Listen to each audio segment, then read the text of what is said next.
Marga tigli. Bago ko naggamit ng barley, may diabetes ako. Tapos masakit yung mga katawan ko. Masakit yung tuhod ko, hindi ako makalakad kasi masakit. Tapos nag-inom na ako ng barley na nawala yung mga pananakit ng katawan ko. Tapos pag sa isang araw, isang beses lang ako mag-inom sa umaga. Hindi pa ako makakain. Inang kalahating baso, lagay mo tubig na natural na tubig. Tapos, pagtapos mag-inom ng barley, mag-inom ka ng maaligamgam na tubig, 2 baso.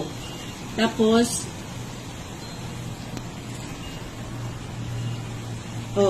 sana subukan nyo man. Subukan nyo. Baka mahiyang din kayo nito. Mawala yung mga sakit ng katawan nyo. Yun lang po.